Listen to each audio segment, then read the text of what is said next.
so let's try.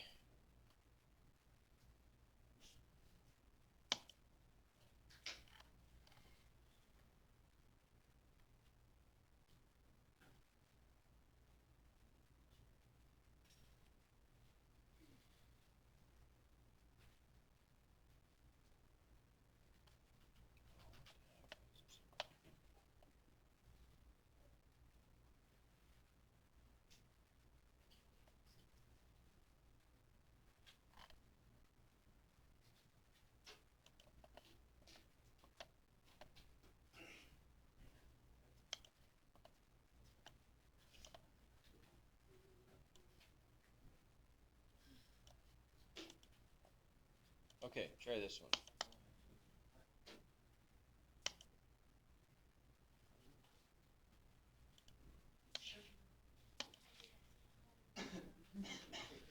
Okay, so it might be helpful here. Now we've got these two triangles, right? Everybody see the two triangles? Okay, they're sort of nested though. One sits inside the other one. We could pull them apart if we want to. That's fine. We could do that, and maybe that helps. If we pull the two apart, we end up with the big one, which is going to have, let's see, so this is M and L, and then we've got the little one down here, and we can work on both of these. This one is P and D, right? Whoops, no, MPD. What am I saying? You're right. You're wondering what I was doing.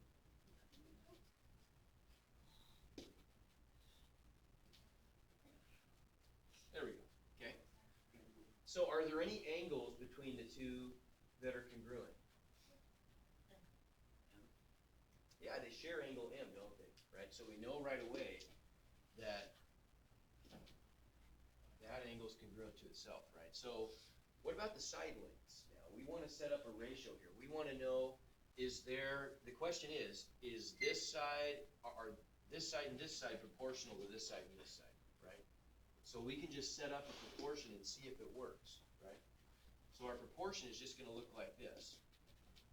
So this side, let's just kind of color code these. So is green over red equal to green over red, right? That's the question, isn't it?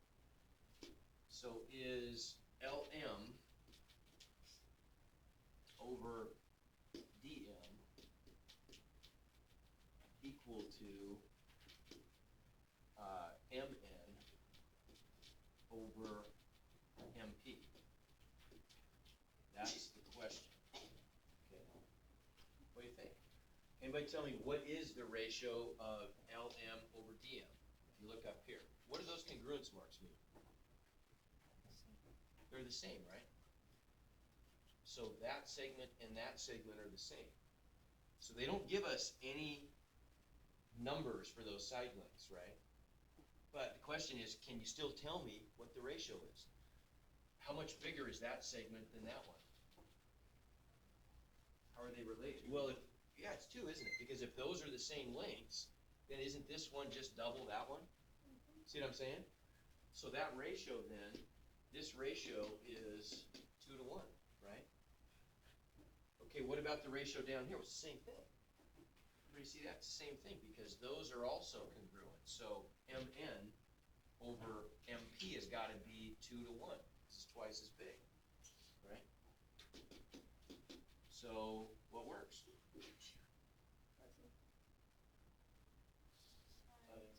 Side angle side, sure. Make sense? How many people have started 8-5? Okay, I'll ask you, do you want me to, and I'll do this for you if you want. I just know people have already started. It's kind of up to you if you've already started. Do you want me to put up another version of this assignment that only makes you pick one that works? Or would you rather just do the one you've already, see the one that's up there? Okay, that's fine. People who have started on it get to choose. Okay. Okay. Well, let me think about that. It might be a way I can accommodate everybody. Make sense? Are there any others though? We don't know any other angles, do we? right? And we don't know anything about these side lengths, so we're stuck with just that one. Agreed? Okay? All right. Okay, so now let's move on.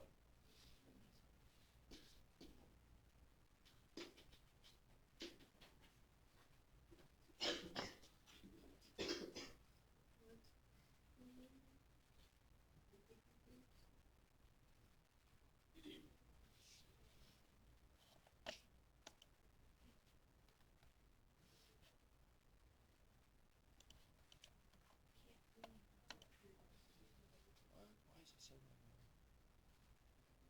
I think that one's got a wrong answer on it.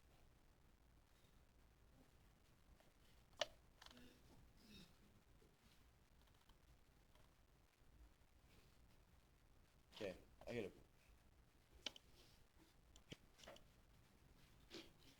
Okay, what about this one? Look. So we can add some information here, right? They're telling us AE is 24 and BD is 12, right? We've got a big triangle and a small triangle, agreed?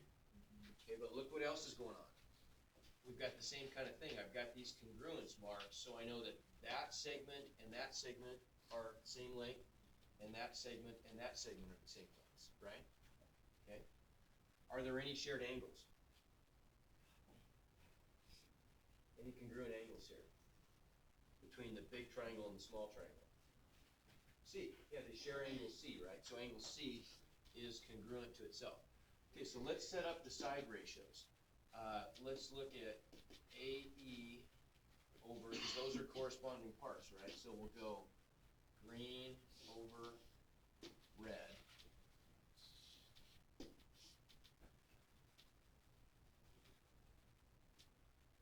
Okay. So green is 24, red is 12. So what's that equal to? What's that reduced to? 2 over 1. So is that equal to the ratio of AC? Because that's the big bottom side over the little bottom side is BC. Is that true? What do you think? That can be true. Justin, is that true? Is the ratio of that side over that side 2 to 1? Yes. It is. Okay, so far so good. So that does equal 2 over 1. What about EC over DC? Does that also work? It does. So if all of these are equal, right, if we know that all 3 sides of these triangles are in proportion, then we know for sure that they're similar by side, side, side. You get that? Because big over small equals big over small equals big over small for all 3 pairs of sides, right? What's the other one we could use? Given that we also have an angle in there? Side angle side. Yeah, so those both would be fair game, right? Does that make sense? Okay. All right, I think that's probably enough of that. So I want to show you, one other little relationship here that pops up. Okay, so this is 8.6, so this is new stuff. So everybody focus on this. Now everybody has to focus on this. So close up your Chromebooks, take a quick look. I can make this really brief for you. You got to kind of understand the relationship between this and the other stuff you've learned. So we've done essentially in this chapter, what have we really done? We've looked at how to do math involving proportions, right? And that's what the first 3 sections are about, mostly review. Sections 8.4 and 8.5 really just added the stuff that we just talked about. Angle, AA, SAS, and SSS. 3 ways of showing triangles are similar, right?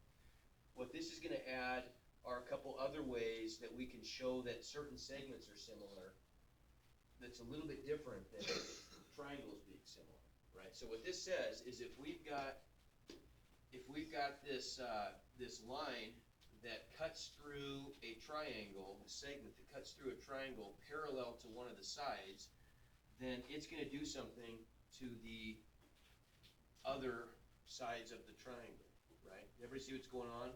This line right here is intersecting the triangle parallel to QS, the one side of the triangle. Okay? What it does is it cuts up the other side into proportional pieces. Right? So, oops, that's right. So like green over red would equal green over red. Okay? Everybody see that? If those are parallel. Okay?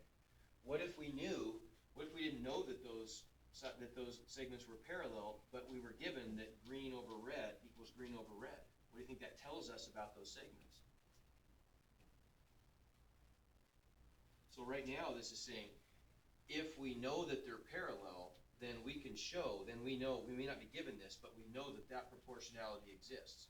If those two segments are parallel, then green over red equals green over red, for sure, right? The other thing we can do is we can say, okay, well, if they tell us that green over red equals green over red, then that must mean that those segments are parallel, right? So it works both ways, okay? Try one. They're not hard. How about this one? So we're just trying to find x.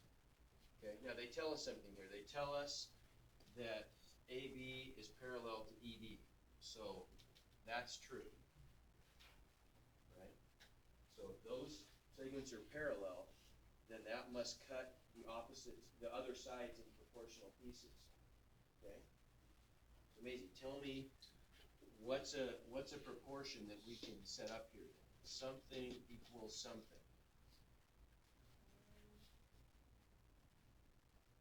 We can color it. What should I call green? I'll start here. Let's make that green. So if that's green,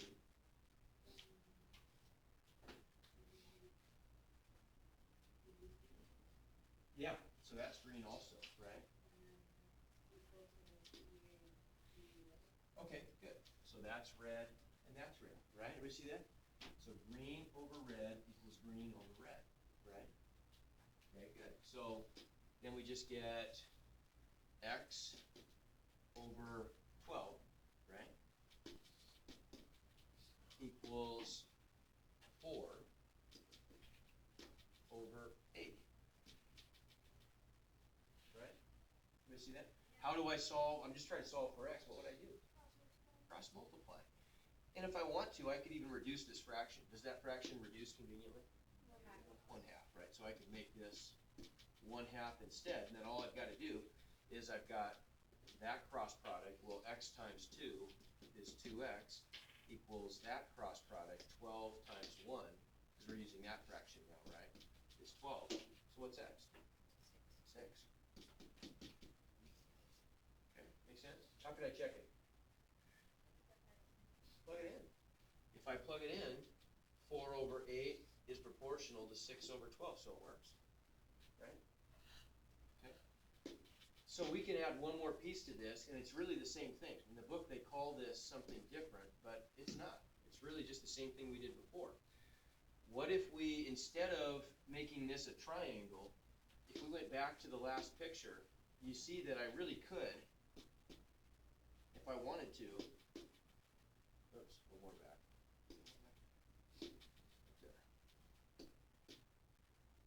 I could cut this with other lines also that are parallel, right? It's going to accomplish the same thing, right? It's the same relationship we had before, agreed? Okay, so then I could say something like, if this is green, then that's green.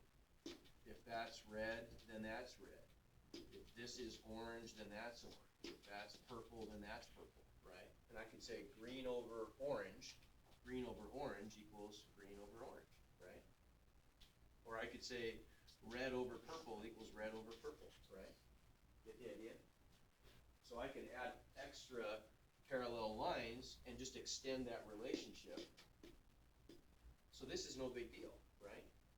Even if these lines, we don't see that they meet at a vertex, they will way out there, but we don't even have to draw it, right? We've just got pieces of that first picture. So now we could say green over red, over red equals green over red, right? Same idea, exactly. So how about this one? if I make that x and we're trying to find x, what's my relationship going to be here? Okay. What do you think? Tyler, what's my relationship going to be here? We got to fill in the blanks. We got to write a proportion. So you tell me something to make green. Yeah, and we're told. Okay, I guess there's one other piece we gotta include here. They told us. I cut off that part, but they told us that these angles are all congruent, right? Well, if those angles are congruent, just think about the top two. If I've got these two lines being cut by a transversal, what kinds of angles are those? Right, it's like saying this. Two lines cut by a transversal. So that one and that one, what kind of angles are they? Corresponding. And if corresponding angles are congruent, what's that say about the two lines? They're parallel. Yeah, so essentially that's just telling us that all three of those lines are parallel, right? Okay, so now, back to you. So tell me something to make green up here. Because I want to be able to say green over red equals green over red, right?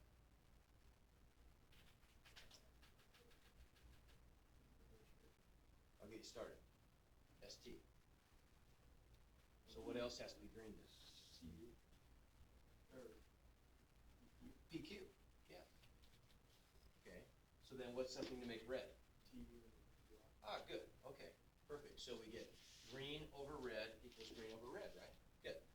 So then we can set that up. So we get 9 over what? 15 equals 11 over x. And now all I got to do is cross multiply, right? And I could reduce if I wanted to. I could make this, instead of, what goes into both of those? 3. Okay, so then I'm going to get a 5 on the bottom and a 3 on the top, right? And so now I could just cross multiply and get 3x equals 55. 55. Okay, so then what's my answer if I divide by 3? Well, it's easy.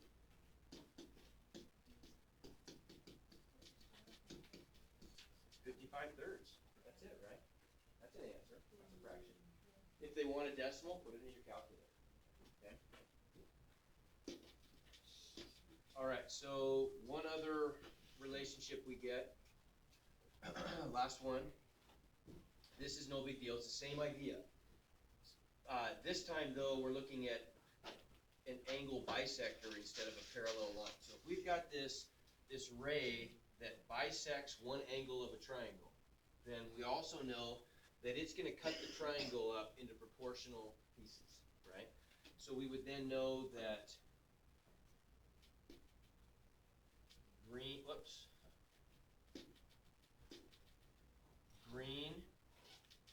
over red, so the pieces of the opposite side that are cut by the perpendicular bisector are proportional to the sides next to them.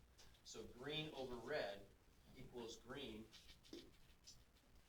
over red, right? Everybody see that? Okay, so let's try this. How about something like this then? There's a little bit of an extra trick on this one. They're telling us that this is 9, this is 15, the whole thing is 14, and we're looking for DC. Okay, so we're going to call DC X, right? So then if we were to color code this, doesn't it look like this? I've got green over red, right, equals green over red, right? So if I write that in terms of just what those segments are, I've got BD over DC equals AB over AC, right? Well, I can plug in numbers or variables for most of that pretty easily, right? AB is 9, right? AC is 15. We call DC X because that's what we're looking for. But what's going to go here? Why 7? Okay, because this ray, we don't know that it bisects it. I know where you got that from. It bisects the angle, right, but not necessarily the segment. Let me ask you this. Everybody focus real hard here for a second. What if we knew that this were not X, but it were 5? What would that distance be? What would that be? I think I heard it. 9. How'd you get it? Okay, because, so in other words, you subtracted 5. If that were 5, you subtracted 5 from 14 to get 9, right? What if it were 4? What would you get? 10, because 14 minus 4 would equal 10, right?